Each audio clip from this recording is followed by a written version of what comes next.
যতনাৰী গদ হগেশ্বৰে চন্দ প্ৰভা আনন্দিত মন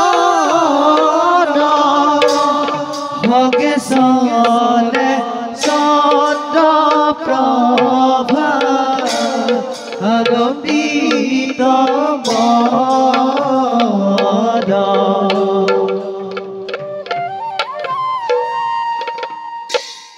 এহিমতে পাইৰা গয়া ভৱৰ ভিতৰ ৰাম হৰি ৰাম হৰি গুণাহৰ বজাৰে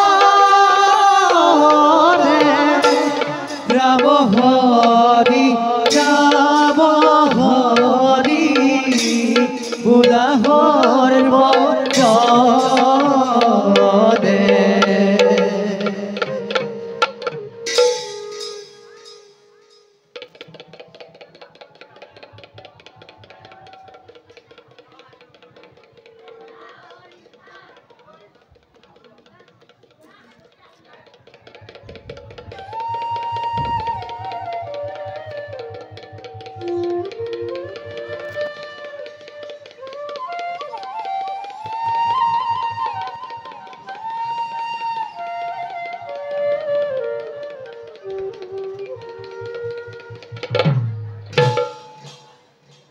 ভনীটি বাইদেউ মোৰ বাবে সংসাৰখন বৰ জটিল হৈ পৰিছে বাইদেউ ভনীটি কালি মহাৰাজে সাধাৰণ এক কথাতে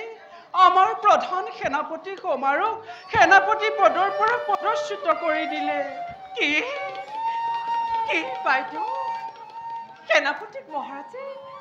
প্ৰধান সেনাপতি পদৰ পৰা অব্যাহতি দিলে এইটো কৰিলে কুমাৰ সিংহই ভনীটি বাইদেউ কুমাৰ সিংহই গোপনে যক্ষৰাজৰ লগত সহযোগ হৈ আমাৰ ৰাজ্য আক্ৰমণ কৰিব খুজিছিল বুলি সৰু ৰাণী আৰু তপন সিংহই মহাৰাজৰ আগত মিছাৰ অভিযোগ দি এই কাম কৰিলে ভনীটি আজি মহাৰাজে অন্য অভিযোগকে সত্য বুলি সেনাপতি ডাঙৰীয়া সেনাপতি পদৰ পৰা অব্যাহতি দিলে হে প্ৰভু তুমি কিয় এই উত্তান ৰাজ্যক অধৰ্মক স্থান দিছা কিয় প্ৰভু কিয় বেজাৰ নকৰিবা চন্দ্ৰপ্ৰভা বাইদেউ এই সকলো দৈৱৰ লিখন বাইদেউ ইয়াৰ বিচাৰ এদিন নহয় এদিন জগতপতি শ্ৰীহৰিয়ে নিশ্চয় কৰিব ভনীটি বাইদেউ আমাৰ সকলো দুখৰ বোজা শ্ৰীহৰিৰ ওচৰত নিবেদন কৰি আমি শ্ৰীহৰিৰ পূজা আৰম্ভ কৰোঁ বাইদেউ ব'লা ভনীটি